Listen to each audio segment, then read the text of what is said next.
Alright, ladies and gentlemen, welcome back to Daily Dungeon Diving. We are looking forward to wrapping up the ninth dungeon run here in the dungeon.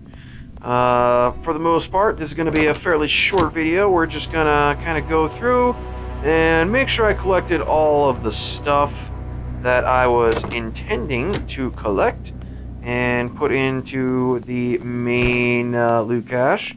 You can see I've gone ahead and picked up 2 more claymores, a couple extra cartels, and an extra mace. That plus the armor and the heals that I've got should be more than enough to handle that room. And yeah, we just need to collect our loot and finish that and get the hell on out of here. So yeah, the audio's kind of I don't know. Well, I'll have to play with various audio settings and other such things on my own time to find something that I really like, because thus far I've not really found anything that I like. But yeah, we're gonna go ahead and take all of this up top, I believe. I don't know if I actually have room for it all. I have quite a bit of stuff up top stored away. Mainly armor. I have a lot of armor up there now. Not a lot of weapons or necessarily even a lot of healing, but I do have a lot of armor sitting around.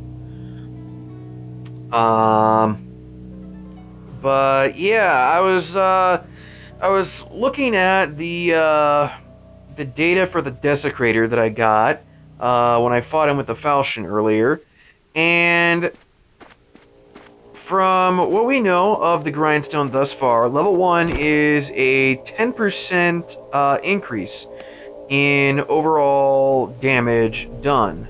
The overall damage of the weapon, I guess I should say. And what that will do for, say, the falchion, it has a damage of 36, and it'll take 10% of that. It'll be 3.6, and I believe the game will round that up to 40. I believe that's been confirmed already. So 40 damage, when you take into consideration that the Desecrator has 45% damage reduction from his armor, should mean that he will take 22 damage from a level 1 sharpened falchion. At least he should.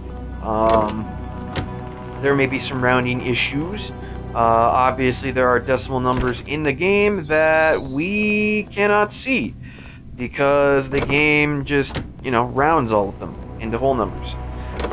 So that's far from being absolutely correct, but it's a start in terms of figuring out, exactly how much damage it'll do. So it should do 22 damage to a Desecrator, which if I looked at, or if I did my math right, which I should have, it's pretty basic math. Basically, I'll have to grab that stuff on the way out. I don't have room for that. Oh, that guy kind of looks like he's kneeling in front of the bench, like, just, why? Why me? But the 22 damage should mean that in order to kill a Desecrator with the falchion, you will require 18.18 hits, I believe. Or it was something like that. But what you really need to know is it'll take 18 hits. 18 hits will do 396 damage, which will leave him with 4 HP. At that point, you can use pretty much any weapon in the game other than your fists, and you will kill him. So, that's... Honestly, it's not much of an improvement in terms of what you are able to accomplish with breakpoints.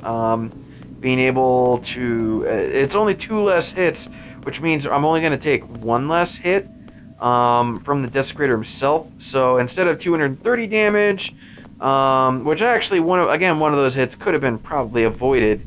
Instead of 230 damage, I would instead take 207 damage. Now, if I can avoid that other hit as well, that would take me below 200 damage done to me, which would in turn mean that I could use only 2 bitter tinctures per Desecrator, which wouldn't be terrible, considering there are usually 6 or 7 of them, I believe it is. So that would only be 12 to 14 bitter tinctures on them, but even that is still pretty significant. So I don't think I'll be using the falchion to deal with them. I'll still have to learn a thing or two about how to deal with Forsaken in the future, but I don't think that's really going to change much of that either. Okay, so can I get aggro of... Oh no, you're the witch. You're the witch right there in the middle of the room. So, okay. I'm going to have to go completely all around the sides of the room. There we have... Oh, that's going to be a bad time. That is going to be a bad time, friends. Ooh. Double Forsaken? Ooh. That is going to be all the bad times.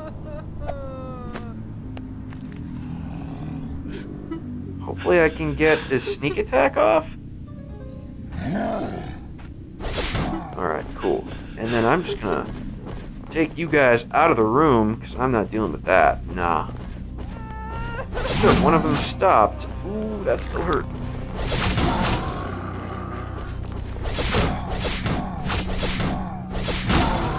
Yeah, you can obviously see the Forsaken, they are so much faster than a Desecrator in terms of their movement speed and their attack speed.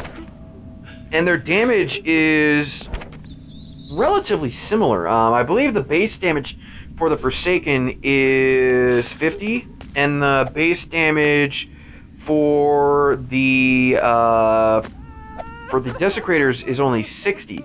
So they really don't have much of a difference in terms of how much damage they actually dish out, but the amount of damage that it takes to kill them is significantly different.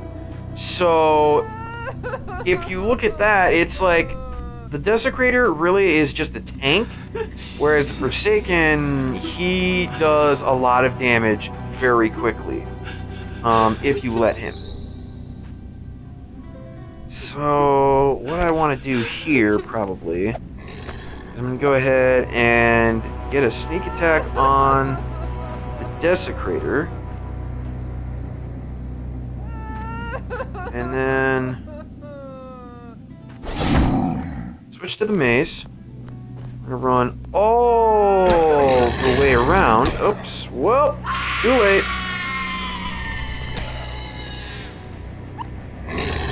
We are going to have to get some distance now. Oh, right, the door. Right, yeah. This'll do.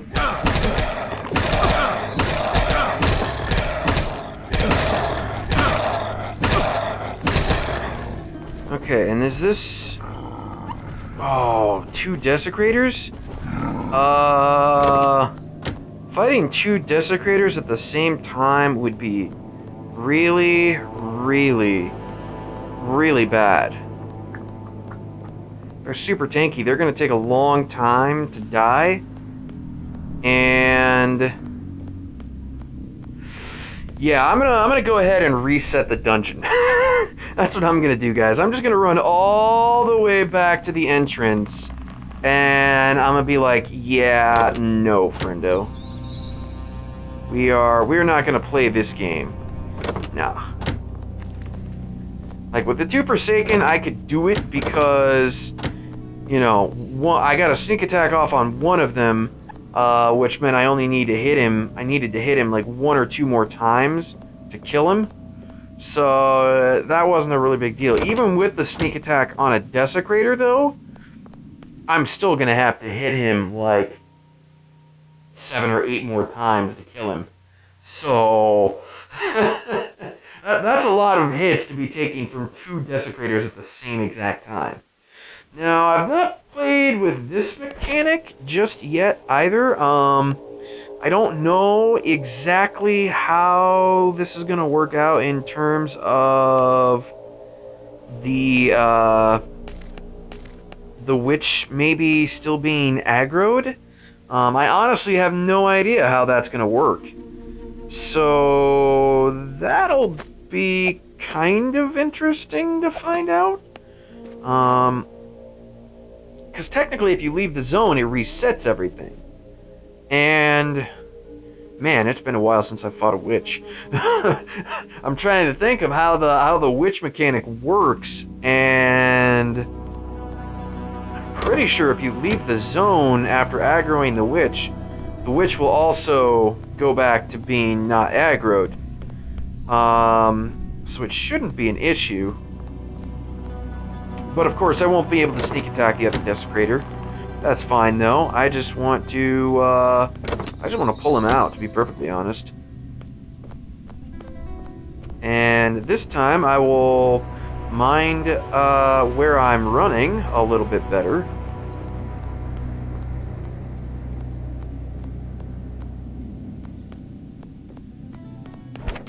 Actually, yeah, I'm gonna change that because I'm gonna want the bitter tinctures for healing.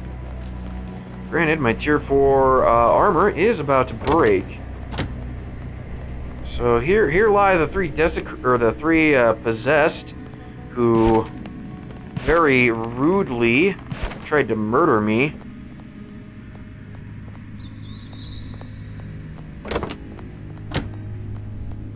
And then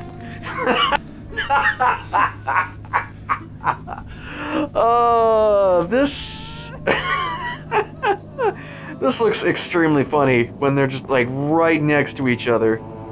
It's just so very strange. Now the other thing is I never touched the witch, so she shouldn't aggro for me getting anywhere close to her. But I just need to get close enough to him. Yes, he will aggro onto me. I just need to go around.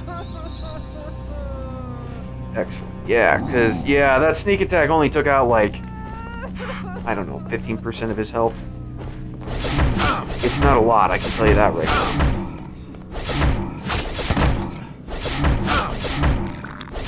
Oh, I really didn't need that last hit. Oh, well. Oh, well. Now, you are facing the other way, so I'm going to go ahead and do things this way. Actually, yeah, I need so much,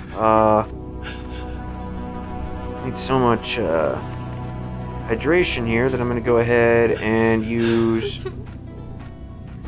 berry juice for healing.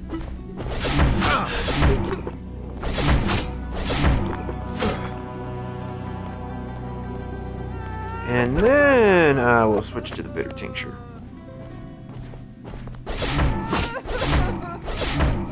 Oh, he's doing exactly 25 damage to me.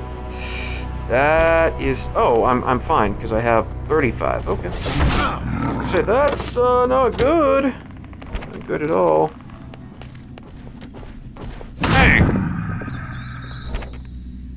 And he dropped more coal for me. How considerate, friend. That is wonderful that you would donate more of that to me. Now, unfortunately, okay, never mind. I'll just remove that. I was gonna say I don't have any room to unequip my weapon, so I can follow tradition and fist the witch to death. I'm even going to Shove a fist up her bum bum. Yeah, take it, witch. Take it. And apparently some people, I mean, a lot of people have their phones set up somehow, some way to vibrate when the witch screams. I honestly don't know what that setting is, guys. I really don't.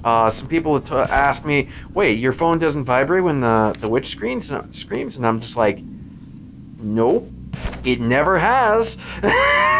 So I don't know what you guys have done to your phones. I don't know what I may have done to my phone, but it doesn't do that. So yeah. I really don't know what to say to folks who have that issue, but yeah, it doesn't. My phone does not vibrate when the witch screams. Thank God, because that would be really, really annoying. 9th dungeon run. Okay, I'll take that. I'll take that. Yeah. I got a claymore at about 65 to 70% durability. I got some cuffs. Oh, spiked bracelet. That's what that actually is called. I thought they were called cuffs, but they're spiked bracelets. Okay, well that's for the torture chair. I got some tier 5 bottoms. Some tier 4 gloves at about 50... a little under 50% there. Probably like 48, 49% durability. I don't know exactly what that is. Mechanism and weapon oil as is standard in the Forsaken chest. It's not terrible, but at least I got a rare item. I got a spiked bracelet. I mean, wow. Technically, the tier 5 armor are rare items now, but, you know, a dungeon rare item. Because the tier 5 armor is guaranteed. But, yeah, that's an alright stuff. Personally, I would have rather had the grindstone wheel. Or another handle for my grindstone. But, I mean, you know, it's still a rare. So, yeah, that has been the Dungeon of the Forsaken, guys. Our 9th run is now complete. And unfortunately, the streak has continued. This is 9 dungeon runs, guys. 9 dungeon runs, 0 uniques. I have yet to see a unique item in this game. Like, so many people were talking about, like, maybe the first time you did the dungeon, it had better drop rates or something. Because a lot of people were saying, ooh, what the hell was that noise? That was odd. Anyway, a lot of people were saying that, you know, they got some really nice stuff the first couple of times they went through the dungeon, and ever since then, they just haven't gotten anything. And I don't know what to think about that, because on the one hand, it would kind of make sense if they did like an increased drop rate of rare items when they introduce the feature, just to make people, you know, happy about doing the dungeon because they're getting all of these rare items. But on the other hand, it's kind of like, okay, but I mean, the main complaint about the dungeon was that for all the trouble that we go through to complete it, the loot wasn't worth it. So, what? Now they've reduced the chances of getting a unique or a dungeon rare for either the grindstone or the torture chair? Like, I don't know. That kind of wouldn't make sense. So, I kind of just get the feeling a lot of people just got lucky early on. And now they're just coming back down to reality. Whereas I've always been at reality, a very bad reality, but in reality nonetheless. So yeah, I guess sooner or later I'm bound to get something good, but yeah, thus far it is not this day. So yeah, thank you guys very much for whopping. Yes. Damn, I'm hungry. I want a Whopper. But thank you guys very much for watching. Hope you enjoyed it. Hope maybe you found it instructive and or helpful. Again, if you have any comments or questions or suggestions, any of that stuff, leave them down in the comment section down below. I will check them out. And yeah, that's pretty much everything I have to say. Now, I will touch on this real quick before I go. A lot of people, or some people, have been making like guides to the dungeon, and I kind of feel like that has already been kind of taken care of, for me at least, with all of these videos. I mean, I'm doing the dungeon, putting out videos of the dungeon every single day. You guys can see exactly what it's like, exactly what it takes, all of that stuff. So I'm not going to do a guide on the dungeon itself. However, I am thinking about sometime next month, and today is Thursday, July 26th, the day before my birthday, actually. I've been thinking that I might go ahead and make a guide on how to farm for the dungeon. And that kind of sounds a little weird. I guess the way I said it just makes it sound weird. It's basically how to farm up all of the things that you need in order to do the dungeon. Not necessarily on a daily basis. You could do it on a daily basis. But for the most part, it's just kind of general, like how to get certain things that you need. Like, for the most part, what are the things you really need for the dungeon? Obviously, you need cartils, so you need to go get wood, and you need to get cloth. That's not that hard. It's just, you know, do tier 1 wood zone over and over and over again. Really, you don't even have to do it that much. It's probably just a couple of times. You probably only have to do it like once to get all the wood you need for the cartils, but for the cloth, you'll probably have to do it twice or 3 times. For one-handed swords, I mean, you'll have extra wood from your tier 1 wood farming for cartils, so really you just need the leather and the copper ore. If you've checked out my intermediate farming guide, I pretty much went over how to farm copper fairly efficiently in that guide, so that's not a problem. The flanged mace, very much the same as the one-handed sword, except you need wires. So I guess I could go make a video on how to grind up wires efficiently. And then, you know, tier 3 armor, it's kind of all the same. It's cloth, thick cloth, leather and copper, all that stuff. Bronze is pretty much the same as copper. You need copper ingots to make bronze anyway. You just need tin ore and a whole lot of wood in order to make that. So it's not too difficult. The tin ore you can just get. You actually get a little tin ore every day from killing the gatekeeper anyway. Tin ore is pretty rare in a tier 1 loot cache, but you can get it somewhat uncommonly in tier 2, and if you do your tier 3 runs, your night cache runs, looking for bastard swords, scimitars, and halberds that you're going to need for the dungeon anyway, well, potentially need for the dungeon. I suppose you could do it without them, though that would be a lot of armor and food that you would end up using. If you do those runs to get those weapons, you're probably going to have a lot more tin ore than you really need anyway. So, yeah, that's kind of all of that stuff. I'll make a guide. Probably, I guess really all that really needs to be shown for a guide is how to farm wires efficiently.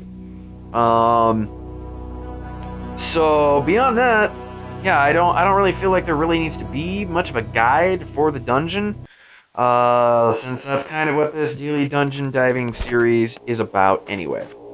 But yeah, this has been my 9th run. Hope you've enjoyed it again. So until next time, guys, which I probably won't do another dungeon run until August, because again, my birthday's tomorrow, and then I got some other stuff going on after that. So I will be busy for the next couple of days. But yeah, until next time, guys, I will see you guys later, and take care until then, guys.